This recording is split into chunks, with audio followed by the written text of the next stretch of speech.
our creed to break the chains and set us free.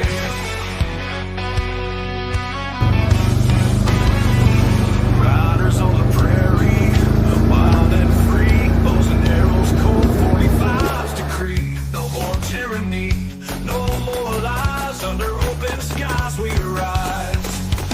Fight, fight, fight till we reclaim the night. Cowboys and Indians in the blazing light.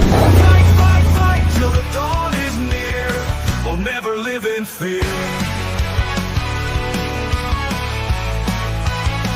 On the blood moon, we all unite. Horse hooves thunder in the night. No longer slaves to the empire's might. Strength in numbers, strength in rise.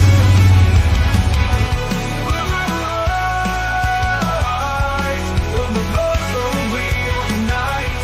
Horse hooves thunder in the night.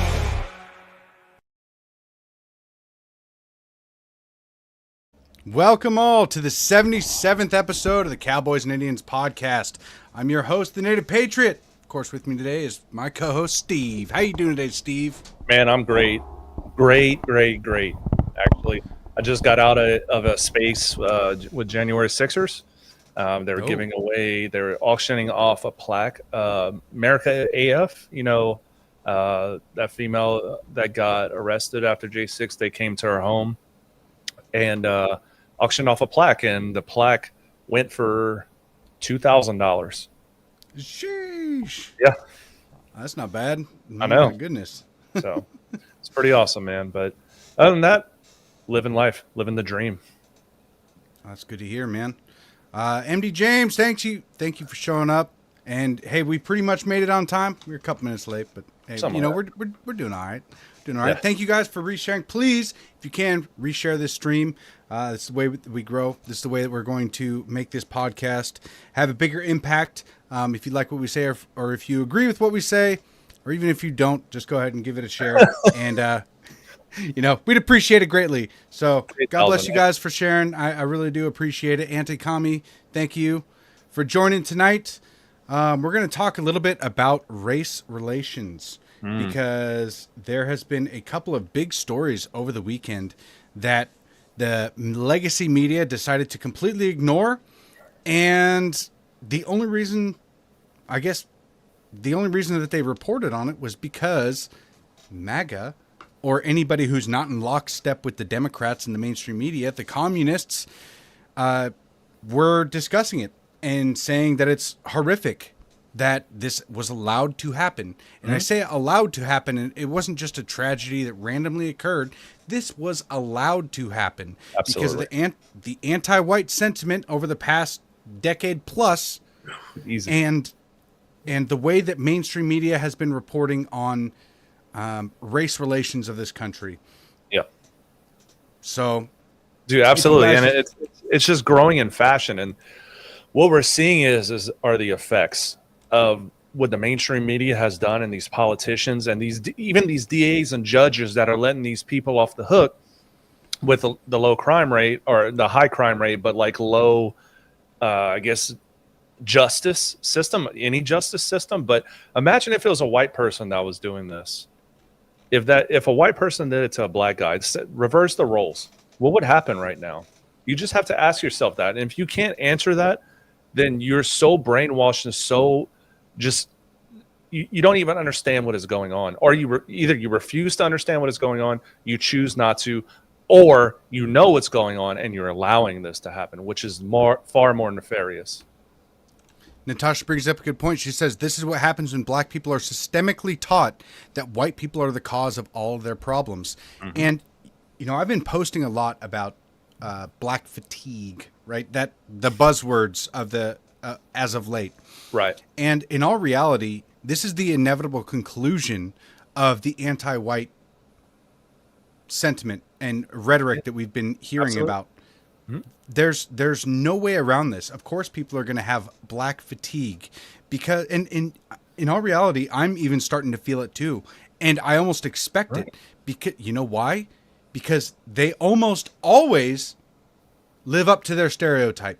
Almost always. When they dress the part, You know, it sounds like a duck, walks like a duck, quacks like a duck. It's probably a damn duck. And that's what's been going on as of late. And it's extremely frustrating because I personally know black people in my life that are great God-fearing Americans. And it is frustrating as hell to see this over and over again and have to call it out for a race thing when in all reality, it is a cultural problem. Absolutely. And I do want to stand corrected. That plaque sold for $3,000, not two.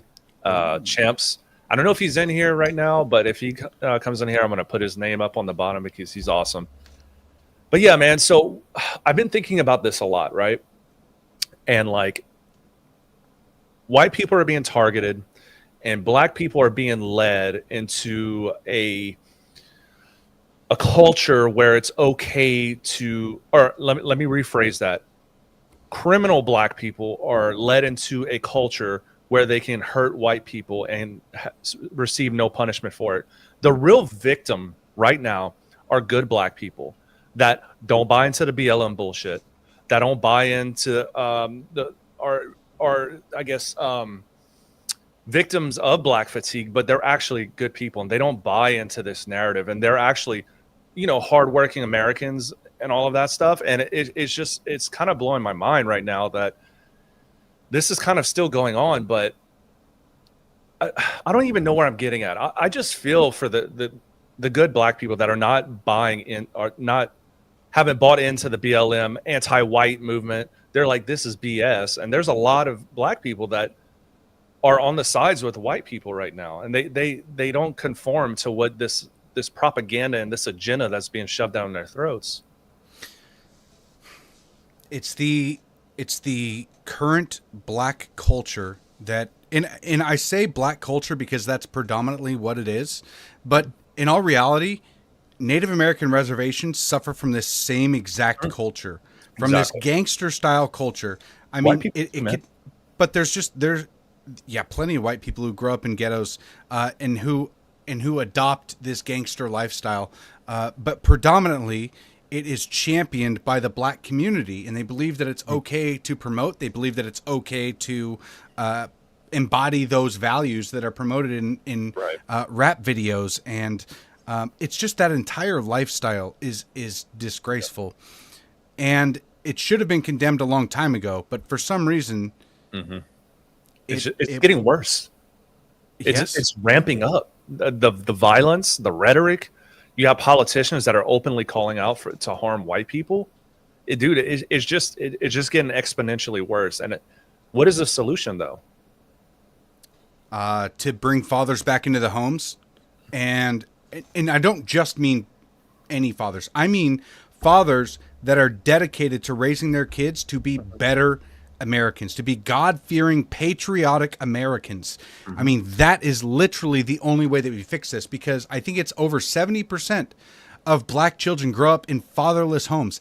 70%, the overwhelming majority of black kids are grown up without fathers. The ones that do have fathers, I can't tell you this for sure, but a lot of them probably aren't the best kinds of fathers. Not the ones that are taking their kids to church and raising them to be God-fearing, patriotic Americans, because they still, in a lot of ways, will fall into the same category as the rest of the black community, believing that they are oppressed by the white people, because that's what they've been told, that's what they've been taught, that's what they know, is that all of their problems are stem from white people themselves. And it is so frustrating, and I'm so tired of this. So yes, there is black fatigue that I have, but it is of the culture, not of the melanin in their skin.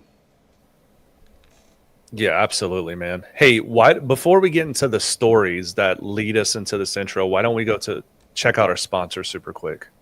You know what? I posted the sponsors in the comments below. So on my stream, if you wanted to copy that, Steve, and put it under your X streaming thingamajig, then that way you guys can know that we're sponsored by Q Broadcasting, which is a broadcasting network, and QUITTR, the app that helps men stop watching porn, because that is a huge cultural issue that we have been facing for a long time. I really believe in this, and same thing with the Q network. I've done a couple of interviews with the people who made Q Broadcasting. I absolutely love them. They love America. They love God. So I don't want to play the commercials right now, just because it's.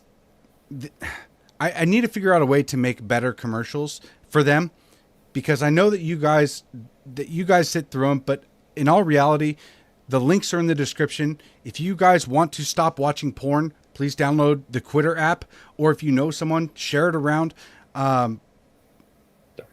It ruins your mind. It destroys intimacy with your spouse. Just make it a point of your life to deliberately stop watching this garbage that is poisoning your mind.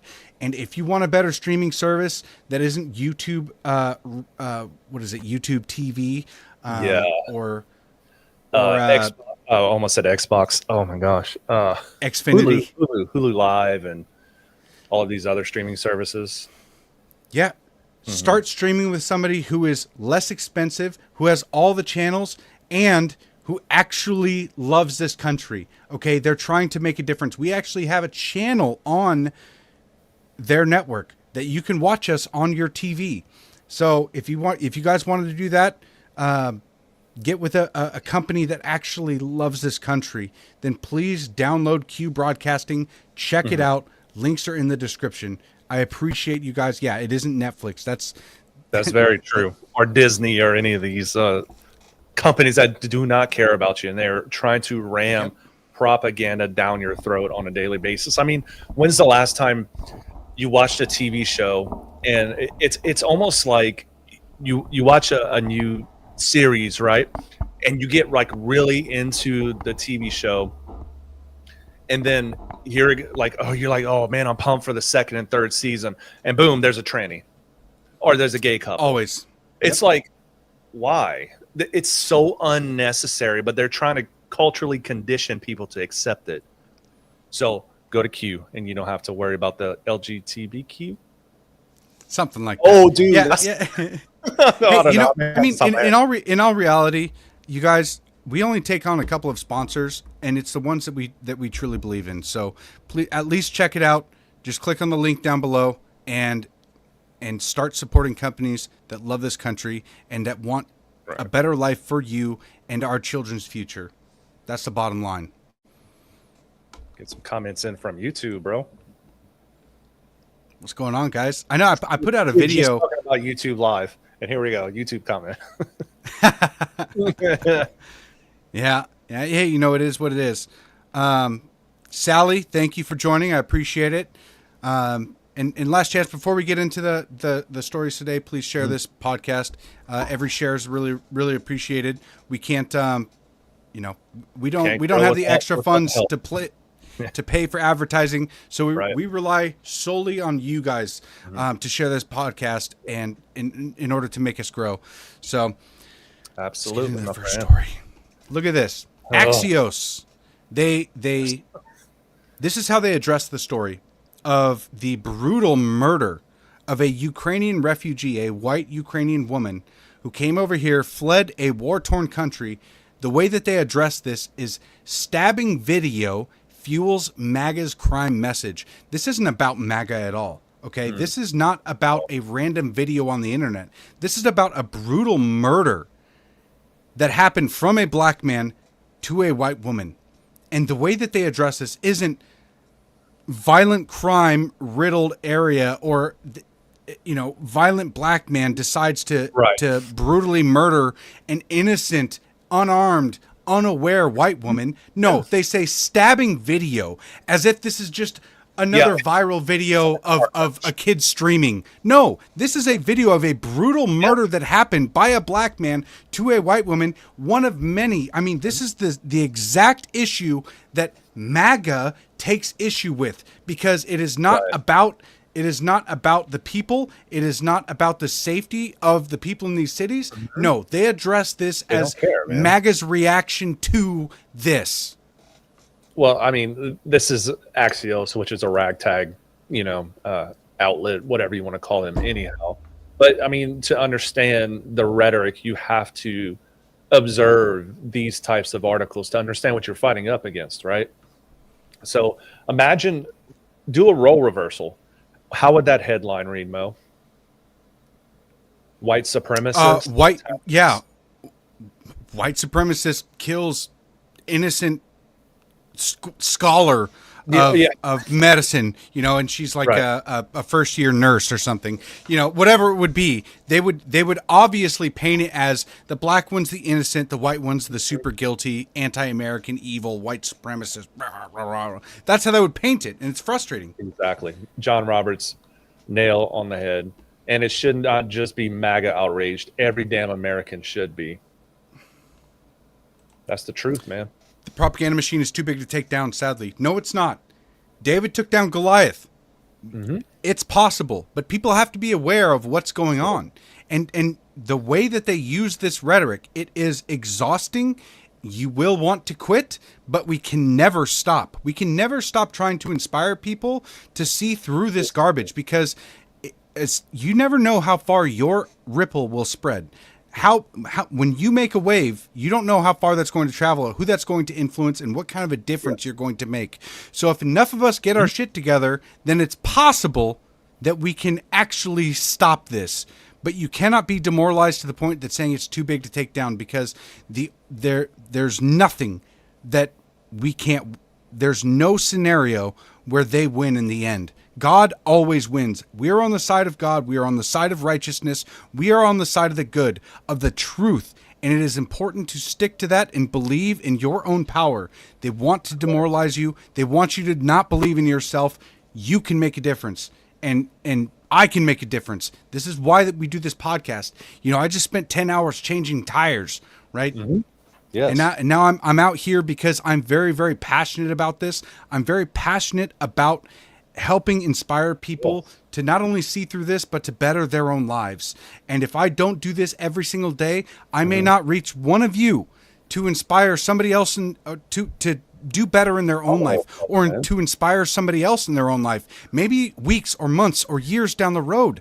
I don't know, but I'm going to continue doing this because I feel compelled to. I had a calling years ago, and I'm not going to stop.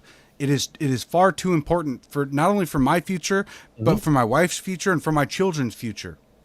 Yeah, and it's very important to have that mentality too, because like what the commenter just said, unfortunately, they're too big to break down. Then if you have that mindset, then you've already lost. Anything can be brought down. Look what happened with Bud Light. Look what happened with Target. We rose up against those evil corporations and they bent. And the more and more people do that, the more we need the narrative or I guess the culture or whatever on our side. Because like you were saying, Maurice, it just takes one of us to inspire that one person. And then it's like a pyramid scheme. It takes that one person and then you get more and more and more. And eventually you turn over that rhetoric or culture, whatever word you want to talk about. Like, are you going to stop fighting against the deep state? No. Like, I know me and you won't. Against globalism, we're not going to say, oh, they have so much money, they have so much control. We just soon stop and just, live our lives and then whatever. We're going to be dead anyway, so it doesn't matter. You can't stop because there's so much important in the future that we have. We can't let our future go at all. Yeah, and we can never let it go. John Roberts says, when I see this stuff, it makes me ready to fight, and I'm an old, broke-down man, but I'd fight until I die. You may know this story, John, but look up the story of Samuel Whitmore. Specifically, if you look on YouTube, look up The Fat Electrician. He does a great storytelling of Samuel Whitmore. It doesn't matter if you're old, doesn't matter if you're young. I mean, this is something that we all need to collectively fight for, because there has been so many instances in this country that have altered the course of the future by one man or by one person, no matter the age. They go out and they actually can make a substantial difference just by their spirit shining through and making an impact that turns out to be live on through generations past. Mm-hmm. This is actually a very good question. And it comes from the Grouch in, I'm assuming, New Hampshire. Okay, question then. I've grown a good following on my channel and socials, but it seems like every non-politician that tries to change things ends up part of the problem. How do we fix it? Every non-politician that tries to change, Oh, every sorry. non-politician. Yeah, basically like an influencer or whatever you want to call them becomes part of the problem. That's just a person that doesn't stand by their convictions. So you can grow a large account on, I don't know, YouTube or any of these big tech companies, but it's about the message and not bending the knee. So if you say, we migrated our channel over to YouTube, we're not going to stop talking about what we talk about. And if that ends We're up on YouTube. well, okay, say we have like 1 million subscribers or something like that on YouTube, right? We're not going to change how we speak or what our message is. And if we get banned because of it, we're still trying, right? We're not going to have that mentality of, then we can't be on big tech because we have to be in the fight regardless. Like we have to go on YouTube and Facebook and all of these other things that we don't necessarily believe in, but we have to be there to be in the fight. You can't just have that preconception notion that, I'm going to get banned anyway, or the deep state or these globalists have too much money, we shouldn't fight back against them. You can't have that guard in front of you. You just have to rush forward through it. And if you get knocked down along the way, you do, but at least you're doing something about it. Yeah, it's important to be aware. And I'll tell you what, as far as influencers becoming part of the problem or non-politicians, everybody's going to have missteps along the way. And the temptations of selling out are extremely difficult to resist. So maybe just be careful about who you support. And when you see them misstep, call it out. Yeah. And hopefully you have some kind of influence on them. And hopefully, if you stop supporting them once they do sell out, then big India money. There's yeah, there's no good way. There's no definitive answer that I would have to prevent that. It's just be careful who you support and where your money goes. Like, if you're paying Netflix, you're also paying for movies like Cuties, where they auditioned like 260 young girls on camera, all twerking for the people who were making the movie, and then they made the girls twerk on camera for the world to see. 12-year-old prepubescent little girls. So when you pay for Netflix, you're paying for stuff like that. When you pay for Bud Light, you're paying for these gay trans movements. When you're buying, wherever you spend your money. Maybe you don't support like the trans movement, but you're indirectly supporting by giving all of your money to them, right? Yeah. And I think that's what people need to understand. I think that's the barrier that we need to break with a lot of people. Like, supporting these gigantic corporations that hate you is whatever ideology they have, that's what you're inherently supporting. I do want to bring up this guy again, and he's making some really good comments. The Grouch in New Hampshire again. I'm a disabled combat vet. First off, thank you for your service, brother or sister. I'm assuming it's not Grouch yet, so I'm assuming brother. All right. So I know about fighting for what's right. I'll never stop. I just don't know how much I'm affecting any change. Seems like the good people get elected and give in. And actually, I kind of agree with him on this, but for you, for example, like, you have the channel and you don't stop. Even though you don't think you're making changes or making any changes, keep fighting, because like Maurice was saying earlier, you never know who you're talking to or what voice you're reaching, and that can create a gigantic domino effect. So, bro, I'm just telling you now, just keep hard charging, and just type in your branch of service if you don't mind. Also, in all reality, we as Americans need to get comfortable with not giving in to every temptation of convenience out there, because that's the way so far that these communists, I could use all the buzzwords I want, but in reality, the people that want to see this country fall, they want you to own nothing and they want you to be happy. And convenience is the way that they have been doing it for a long time. You know, biblically, we're called to take the narrow path. Now, when you when you look at your life and you think, okay, well, popularity doesn't mean right. What does it mean that what am I called to do? What am I supposed to do with this information in taking the narrow path? Well, that means that conveniency is not going to be the best choice most of the time, because that is the most easily exploited part of Americans today.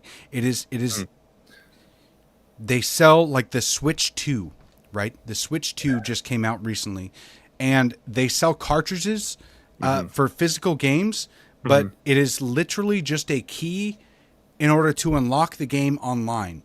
And they've already stated, there was a big controversy about this, that you don't actually own any of the games. You just own the right to play the game as long as they allow it. They can shut down your Switch 2 at any point in time and you can't play any games at all. They will turn it into a brick at any time if they deem it so, which is ridiculous. Wow.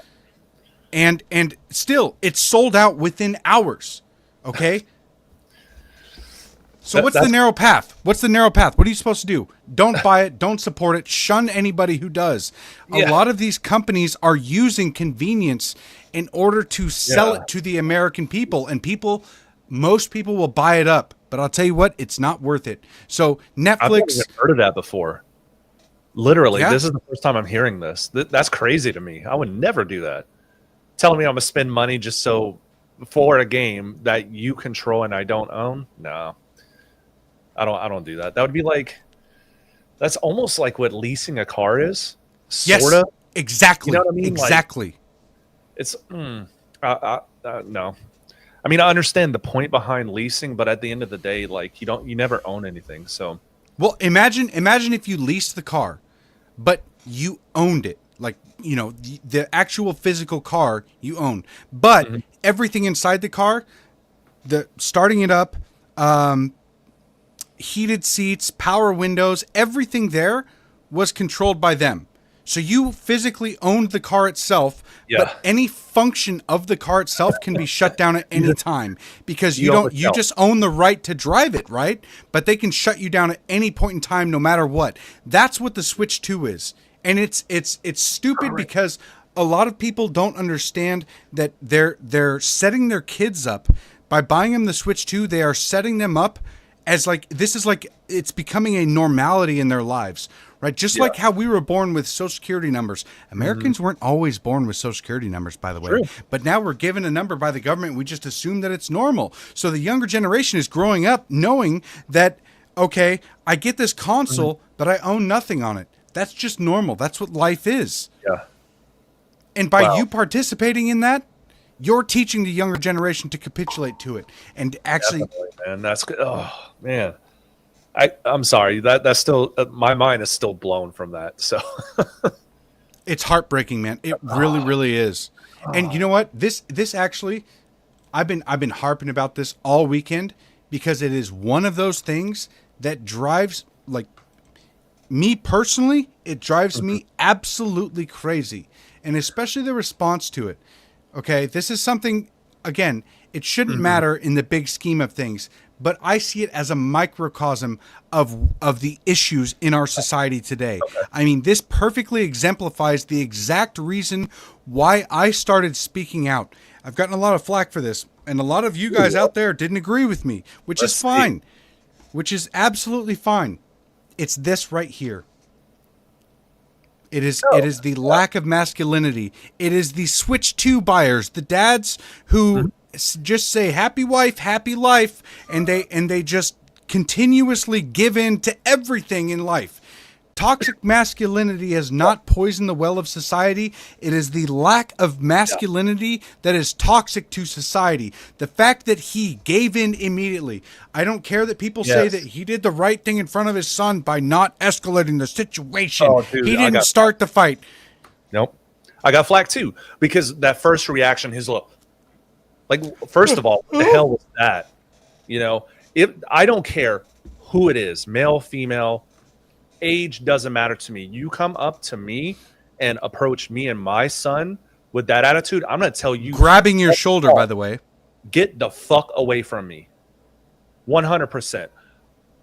I'm sorry. People were like, "Oh, well, he's a good guy because he de-escalated the situation. Look what happened. He got a baseball bat and a camper and World Series tickets." No, he lost the masculinity part to his son. This was a voluntary.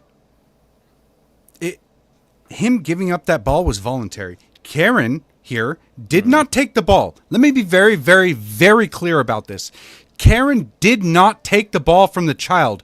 The father took the ball from his own child and gave it to Karen. And you know what really bugs me about this is only 2 short years ago, okay, Holden Armenta went to a Chiefs game painted with black and red and had a Chiefs headdress on.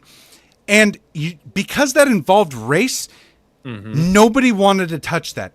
Right. The Armentas didn't get this overwhelming kind of support. What the hell is this? This dad gave up the ball voluntarily, and all of a sudden everybody wants to do everything for him, but nobody wanted to stick their neck out for Holden Armenta and his family. But I'll tell you what, his family showed strength. His family stood behind everything that they did, and that's why I adore the Armenta family. That's why Eddie and I started a fundraiser to get Bubba Armenta and Holden Armenta to the Super Bowl. Okay, they ended up going to the Super Bowl.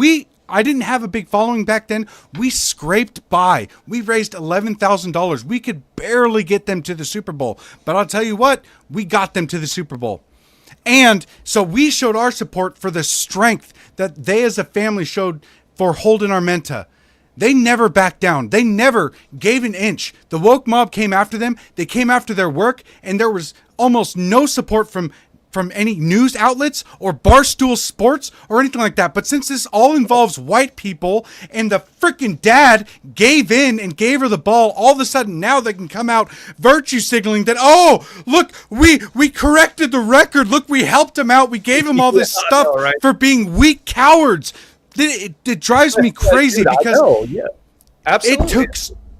it took so long to get it. It was so difficult to raise that money for Holden Armenta. And you know what? I hope that he has a great life. I pray that they win the lawsuit against Deadspin. And I mean, that's still ongoing, but my God, it just drives me absolutely crazy that this story went that way over the weekend. Yeah. So I think maybe, a couple of years ago, there was a lot of support behind the Armenta family, just because there was so much backlash against Deadspin, and I know you had your post and all that stuff scalped from, I forgot the name of the accounts, but you see this now, like you saw in the comments, there are so many people that are like, dude, he's just the dad lacked the intestinal fortitude. There is a culture shift, man. And we have 4,700 people right now watching this live stream. It could affect one person. And this is why we talk about this stuff all the time. That way the Holden Armentas don't happen again. And it's like an immediate backlash. To me, the response was more that the dad was a vagina for not going after the Karen like he should have. Not having the balls or the intestinal fortitude to actually tell that woman to back the hell off.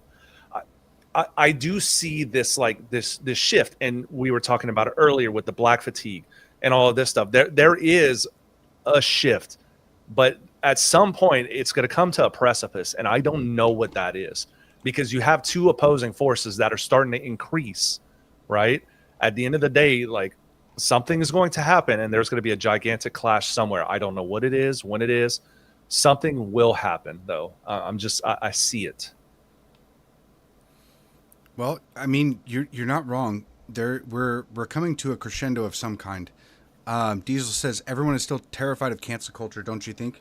Yes, I do. And I think that's why his reaction was the way that it was, because he knew that he was going to be on camera. Once he got the ball, in his mind, he knew. That's why he pretended he didn't see the Karen following him. That's why he hugged his kid in that way and was like, I'm just going to ignore it and hopefully it goes away. and then she got his attention, and he immediately gave in. And I'm not Before- advocating for violence, No.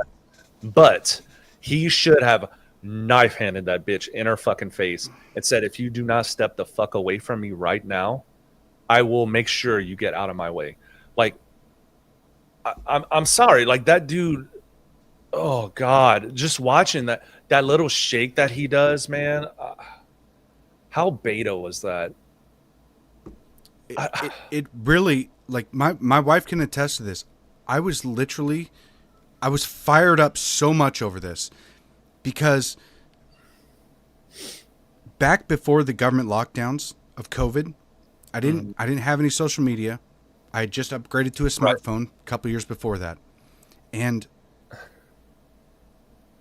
I thought that there was men in America that would stand up to tyranny if ever it arose. Right? I thought that there were so many more people that were capable or competent enough to say no to unreasonable, unconstitutional mandates. Mm-hmm. And when I looked out into the world or into our country, when the government lockdowns came full force, and I saw how many people would rather shutter their doors forever Yeah, than say no, exactly. it terrified me, man. And that's literally the reason why I started speaking out. So when I see that, it just reminds me of how many men are incapable of saying no, incapable of standing on their own 2 feet. And it worries me more than it should. During COVID here in Texas, okay, so Harris County was different because it's just a Democrat stronghold, right? The city of Houston, the county. But outside of that, man, not many people were wearing masks the entirety of COVID. So I think it really just depends on the area that you live in, on how people respond to stuff like that. I mean, I agree. They're in Washington State, but the problem is that it's systemic, and that when there's anything on the line, that's when people cave. True. Right? Like it when you have nothing. So If you have to not wearing a sacrifice- mask Yeah. into a gas station is like the lowest level of protest that you can do. Oh, when they right. when they come for your job, like I remember my boss sitting me down because he knew that I wasn't I was against the mask mandates. I was against the vaccine mandates, anything like that. And he Right. brought me into his office and he's like, Maurice, he's like, there may be a vaccine mandate coming down the line. Ooh. He's like, what are you going to do? Are you going to quit? And I said, no, I'm not going to quit and I'm not going to take it. You will have to fire me, but I'm not going to do it. I'll find another job. It doesn't matter to me. I'm capable Right. enough. I'm in a position to where I can find a job anywhere. I can get into construction. Yep. I can get into to a different tire business. It doesn't matter what I can get into. I wish that there were more men. Like my boss, I asked him, why, if I'm willing to say no, why aren't you willing to say no to your higher ups? What makes you cave in so easily? Yeah. And he gave me the same old story, like, oh, I have a family and kids, and it's like, so do I. I have the same Right. exact thing to lose. I make just as much money as him because of all the overtime I worked back then. Right. What are you willing to if you're not willing to lose anything, then how can I say that you believe in freedom, in these principles of liberty and freedom? How can you Yeah. actually believe in them if at the first sign of controversy you cave in? Absolutely, And this has been men in general and Americans in general for so Yes. long. We cave in too much. Yeah, I mean, and I think like COVID was like a litmus test, right? Not only just like wearing a mask and a vaccine, but it's how much the government could enforce on the will of the people. And you better believe that they took serious notes on how they could encroach on your rights and individual freedoms. And so if there's anything else in the future, they're going to refer to COVID as like the initial test. And then if something else happens, this is the way the communists work, right? They will push really hard against you, and then once the people rise up and they're like, no, we're not having any of that stuff, then they'll back off. But they're not backing off all the way. They're backing off just enough so the will of the people, they're like, okay, we won. But in all actuality, they didn't, because they're doing things in the back channels where they still have that encroachment. What's going to happen is that next time they're going to push even further and then back off, push further, back off. And before you know it, you're in full-blown communism, man. I mean, in reality, we're not too far off. Even with the Trump administration today, I mean, Palantir and the surveillance state is encroaching on every bit of personal freedom that we have. Yeah. I mean, they're recording and documenting and storing every bit of information on private citizens. Scary, bro. It really is. There's no way for us to have a revolution in the same way that our founding fathers did, because impossible. I mean, they were separated by an ocean, and they would still go to bars and have these meetings trying to inspire people for the revolution. But there's not really a good way to do that right now. No, man. And you even bring up like 1776 talk, you're getting eyes on you. You know what I mean? Like even if like your X handle has something with 1776 on it, people are going to be watching you. I'm just going to say that, man. We're in scary times, brother. I don't even know. Like, there needs to be a great reset, but from the will of the people. That is the only way this is going to change, because the government has just grown so far big. Like, we have a bloated government. I'm a libertarian at heart. I think we should probably have like two people in Congress, maybe. No Congress, I'd be okay with that too. But it just seems like since the Federal Reserve was created, everything has just gotten worse and worse and worse. And without some sort of huge event, I don't know. We're in a complete surveillance state right now. They want us to be like China, and it's getting pretty close. Yeah, well, the way it's a little bit more nefarious than China. Because in a lot of ways, the way that the Chinese government will go after you is overt. But we learned through the Obama administration that they will come at you in nefarious ways, like through the IRS.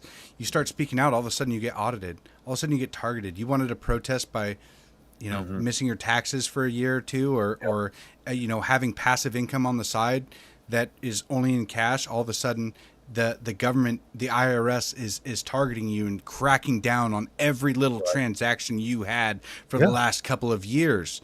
And so it's not worse than the Communist Party, but it's definitely more nefarious, because at least the Chinese people know that they're being watched and know what they're not supposed to say. And in this time, it's like, if you say the wrong thing, or if you influence the wrong people, or if all of a sudden you have that viral moment, then you're going to get targeted by every institution that the government has available. And then what? Yeah. I mean, and the way they do it right now to silence people is by doxing and swatting. So you have these propagandists that the propagandists are paying these foreign actors, in my opinion, foreigners, to dial in and start doing the doxing and swatting. But just remember, during January 6th, one person was found by just the shape of their earlobe. Do you remember that? Someone was arrested because of that. I forgot who. But it's dangerous times, man. Dangerous times. Obama with how much...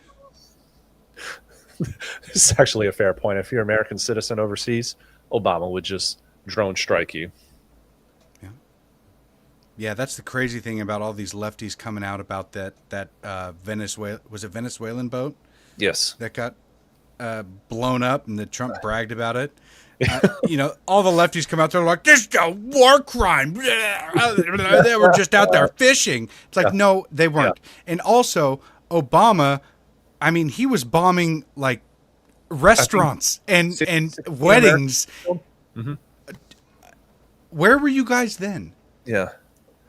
I think it was a Irish lady or something. It was like over 1 million impressions, and she was like, how I would know this is a fishing boat? Because drug runners would get off all the dead weight so they can bring more product overseas.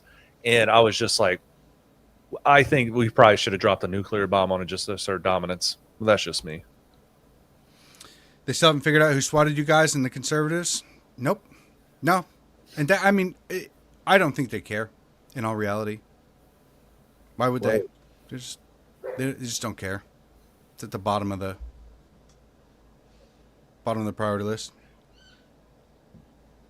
Look at that. That's insane. Starlink, you can broadcast or stream. You muted your mic, Steve. I'm so sorry, dude. I'm like boomer in it right now. Using Starlink, they just purchased the ability to stream broadband worldwide. That's crazy. That's pretty cool.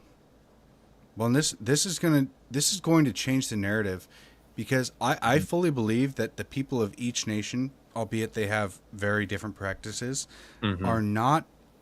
They don't go along with the government's way of thinking. Right? The way that they're represented by their government.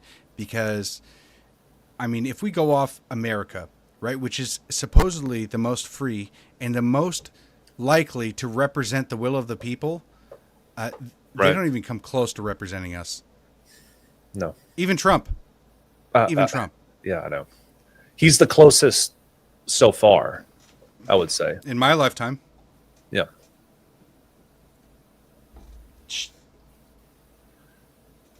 Man, there's a lot of comments popping right now. I'm trying to keep the conversation going. But yeah, man, there needs to be a fundamental change in this country, and I don't know. I don't see it happening anytime in the future. But you never know. John Roberts says in my lifetime too. Yeah, that's good. John Roberts is like 85, I think. John, I think he's 85 years old. No, I'm just kidding. He's not. He's gonna bust my balls on that one. Thanks, Lauren. She's so sweet. Yes, I made an appearance on Harrison Smith's InfoWars. I wouldn't say that I'm famous. It is a little weird though, because I literally still feel like a small town nobody from Washington State that changes tires, and then and like going on InfoWars or like to Range Day like we did earlier this year. I mean, all that stuff is very, very cool. But in the grand scheme of my personal goals, it doesn't it doesn't necessarily further that, except maybe get me some exposure. But I mean, Harrison Smith is awesome. I could talk to that guy for a very, very long time. Awesome. And I do plan to actually, the next time I go down to visit Steve, we're going to head over to the InfoWars studio. That'd be pretty cool. I really, that was I wish we could have went last time, but just wasn't in the cards, but it is what it is. We'll get out there. Yeah, we will. Did you want to pull up some more of those articles to go through, or we still got about 12 minutes? Well, the reason that I pulled up the Axios article itself was because, I mean, in Wokeness, he has 60 million views on this post here. Yeah, 60.7. In Wokeness, Zero AP stories with the deadly attack. I mean, all of the mainstream media decided to not report this attack, and it almost seemed like they were waiting to see how MAGA used, shared the story and the sentiments of the story, and they wanted to use it as a cudgel instead of reporting on what happened. They're using it as a cudgel to demonize the MAGA movement, right? As if we had nefarious intentions by sharing simple things or simple stories like this, like it was our idea to do that. But in all reality, you guys, if we didn't have X, if we didn't have the free speech of X, we wouldn't know about any of these stories. We wouldn't know about I always forget her name. Oh, Shiloh? Shiloh. Yeah, I was going to say Shia. But yeah, Shiloh, we wouldn't know about the stabbing on the train. We wouldn't know about Austin Metcalf. We wouldn't know about this lady getting her head beat in. And body cam, I mean, transparency is key. And this is why I wanted to bring up the black fatigue in general. Because this is why people are fatigued by this, because they see the truth, they see the transparency that body cams provide, and then they see what the mainstream media, how they paint it. That's what they're tired of. They're tired of black people always being the victims, no matter how aggressive or evil they are in their last moments. They just see the mainstream media just paints this picture as black people are still the victims of the racist white supremacy in America, and it's not true. That's what people are tired of. They're not tired of passing by a black person or opening going to the gas station, opening a door for a black person. That's not what they're tired of. They're not tired of black people. They're tired of the way that these criminals, that these evil bad people are painted in the media because their skin is black. That's what they're tired of. Yeah. So I think black fatigue is just like kind of the popular term, but I think more accurately it would be mainstream media fatigue. It would be district attorney fatigue, judge fatigue. You know, the criminals that are getting off. So we're fatigued about that. And then what about George Floyd and Daniel Penny? Those stories. Literally, I believe it was 150 to 1.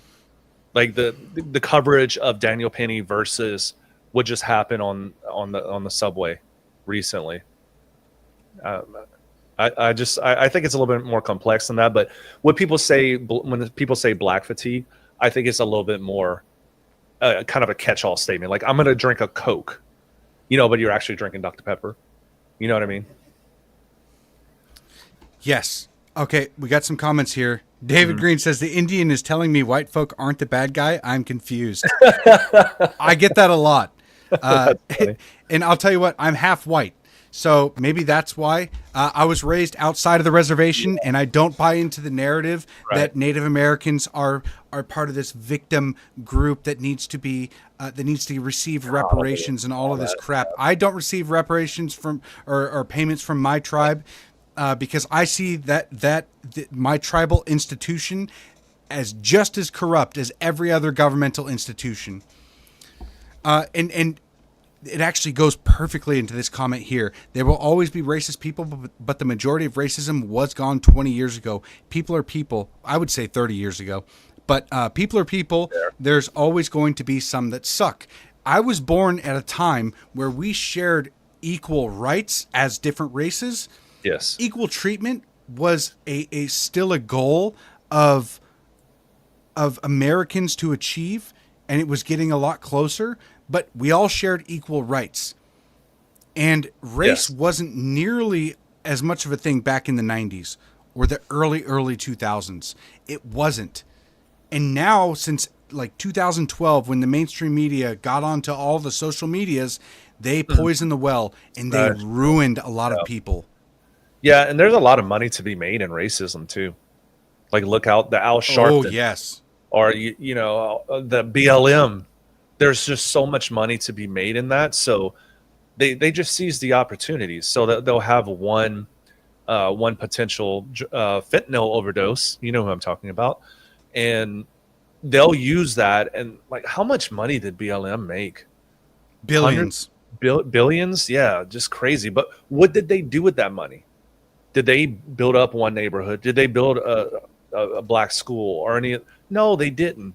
These founders bought mansions with the money, man. So like, to me, like, if I donated to BLM and I saw that, I would be pissed, right? Why these people, that were making 30 or 40 grand a year at, I don't know, working at probably not Hobby Lobby, but you know what I mean? And then they become multimillionaires. So Steve, you actually you brought up a really, really good point, is that the black fatigue that is popular on social media right now, all of that ire should be pointed at somewhere like BLM, because the majority of people that donated to BLM had good intentions, right? Their intentions were good, but if BLM was something that actually wanted to help the black community, you know what they would actually start to do is they would build churches, they would build community centers, they would have made black Americans more Christian and more dedicated to their families. They would have invoked or inspired or tried to champion the nuclear family to end this idea that, or this statistical fact that 70% of black youth are brought up without a father in their home. That is what's plaguing the black community right now, and all the influence that those fatherless kids see are the gangsters, right? Exactly. The rappers. Yep. The world that they're growing up in. I mean, they're starting under zero. They're screwed before they even really get a chance to live. Right. Because when you grow up without a father and you grow up in a ghetto where your family becomes your gangster brothers, of course they're going to fall into this. And that's why I'm grateful I didn't grow up on the reservation, because I have a brother who literally, I mean, he's about 10 years younger than me. 8 years. Hold on. Something like that. I think you said something like that before. Yeah. And he grew up on the reservation, and he grew up, I mean, my father was technically in the household, but he was on drugs, and so was the mom. And He wasn't there. Yeah. no, so he wasn't really there. There was no guidance there. And you know what my brother got into? Gangs, drugs, all of that shit. He is no different than any of this black fatigue, the same crap that we are fatigued by. He bought into that same exact culture. It ruined his life. He's been in and out of jail. I haven't spoke to him in 10 years because he decided, or he was brought up in that world. And so I am so grateful that I was raised outside of that. And the easy way to explain it is to say that I was raised by white people around white people, because they don't have that culture infested into every bit of their lives yet. I had a stepfather who came in, a white stepfather who came in and basically adopted my sister and I, a white man. And he taught me work ethic. He taught me discipline. He was rough on me, and I am grateful for it, because I had a father in the home that told me no. That's a hard thing for people to say nowadays, is no. You just sparked my interest or curiosity, but you can be white, you can be black, you can be Hispanic, Asian, American Indian, or Native American, whatever you want to call it, and we can still have black fatigue on you. Yes, absolutely. So just be a good damn person. It's not. We only have 259,115 churches, you know, and to be honest, I haven't found a church that I really love to go to, because a lot of the churches around me shut down during COVID. They voluntarily bent the knee because daddy government said you're not allowed to preach. And so they were like, okay, we'll just preach online. And they shuttered their doors. You are supposed to preach the word of God for the sake of preaching for the word of God. And a lot of these weak churches around me didn't do it. And so I lost faith in them. And so churches aren't necessarily the answer, because it has to be a community event that is in search of actually understanding the word of God, and not just preaching to gain members so they get donations, and listening to the government so they keep their tax exempt status and all of this crap. That I don't care about churches like that, and I will never defend them. I won't. It's like a church of convictions that doesn't stand by their own convictions. It's an oxymoron, isn't it? So my church is in my household. When we read the Bible, when I embody the values from the Bible that I've learned, and I try to integrate into my life the best that I can. I'm not a perfect Christian. Obviously, I've made a ton of mistakes in my life. I'm going to continue to make mistakes more, but I'm definitely trying to be the best Christian that I can be. And I pray to Jesus Christ, and I think that he is the truth, the light, and the way forward. And I believe that is the way forward for our nation. And if we don't have churches that are actually honoring the word of God, then they're not really churches. They're just subverted areas where people gather under the guise of church or Christianity. Oh, look at that. I got the finger going too. It's perfect. That's Satan pretending. What is that? What? Hold up. That's not a church, Steve. That's Satan pretending. What does that mean? I think what she's alluding to is like there is subversion of churches, and not all churches are pure. Oh, yes. Yeah. Right? Yep, you're right. Yep. Especially any church that flies the LGBTQ flag, the tranny flag, or anything like that. They're all false teachers. They're false prophets. Don't ever ever go there, ever. Denise says, I'm with you, Maurice. I never found God in church. I found him at the ocean or the forest or in the hospital when my sons were born. That is a beautiful sentiment. Yeah. It's very powerful. Absolutely. I mean, churches can be really, really good. But it can't be about gaining more followers and figuring out different ways to. I just like a Joel. I haven't. Yeah. You know, oh my like gosh. Yes. living in lavish areas, and whenever Hurricane Katrina came, not opening your church to people that, like, the church was on high ground and they didn't even open their doors to their own citizens that needed help. And that should tell you everything you need to know. So, just saying. Okay, hold on. I just got a super relevant DM. Ba, ba, ba.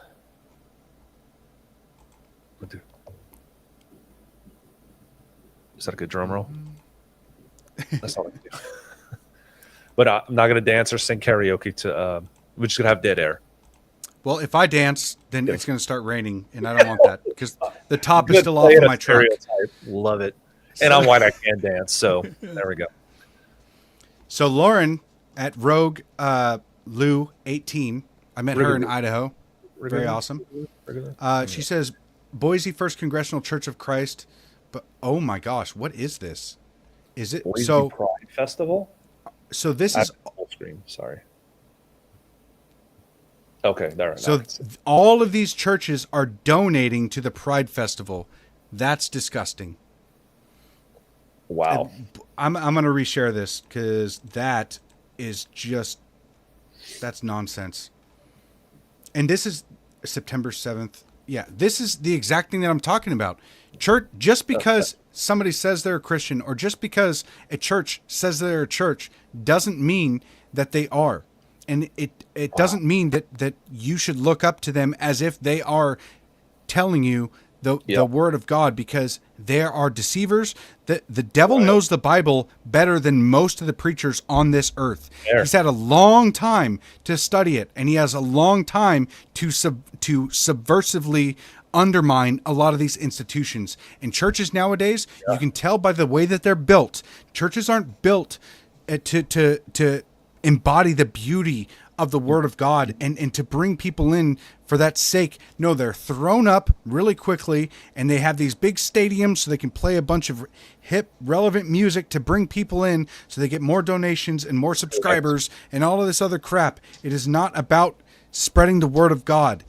So, yes, Lauren, thank you for sharing this. This is insane. Hold up. Insane. What's up? Hold up. Leave that post up. Coming back. I got to keep my hand up. I thought the left championed the separation of church and state. We're involving the churches with the exemption of property taxes. To me, that's church and state together. Interesting, huh? Wow. Okay, I digress. The newest religion coming up is the LGBTQ religion. And make no mistake, it is a religion. They have their preachers. They have the original sin. They have many things that would make them a religion. Mm-hmm. You can say you're not religious, but if you are a human and you believe in good and evil, then guess what? You're religious. Your actions are religious. You have an ideal. You have an ultimate good and an ultimate evil.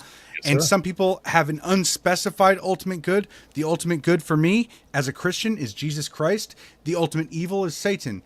And a lot of people just go throughout life believing that they're not religious.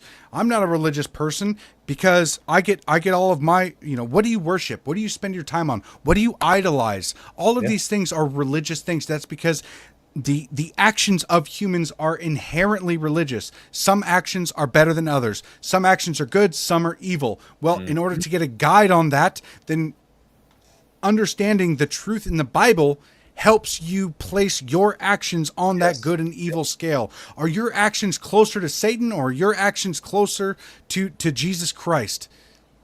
What are you following? What are you worshiping? What is your mind energy being spent on?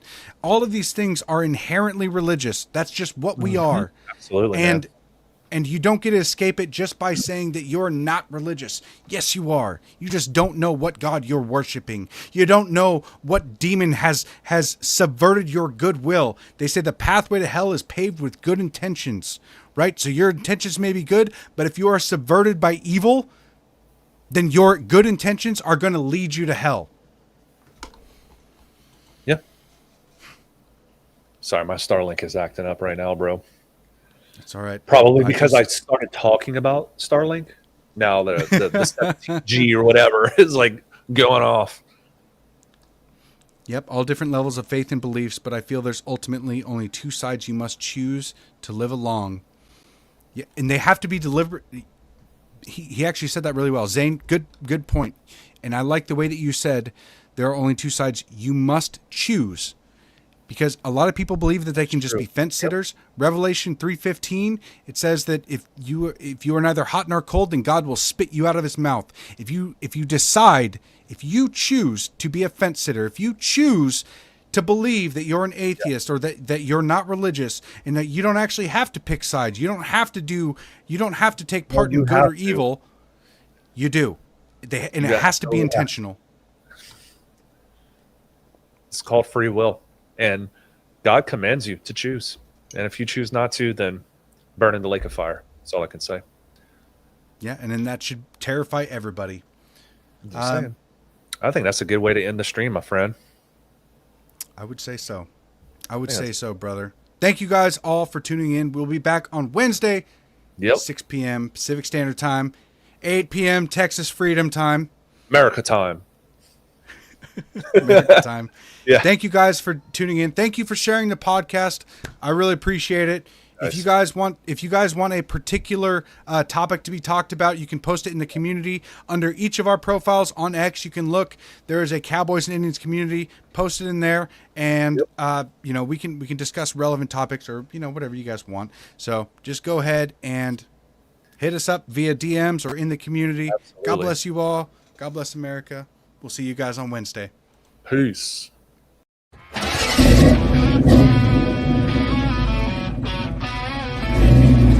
Dusty plains and broken dreams. Cowboys and Indians on the same team. We got no masters, only our creed to break the chains and set us free.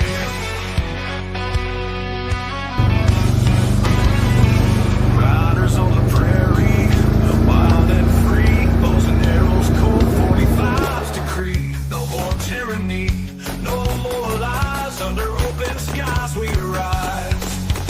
Fight, fight, fight till we reclaim the night. Cowboys and Indians in the blazing light. Fight, fight, fight till the dawn is near. We'll never live in fear. On the blood moon, we all unite. Horse hooves thunder in the night. No longer slaves to the empire's might. Strength in numbers, strength in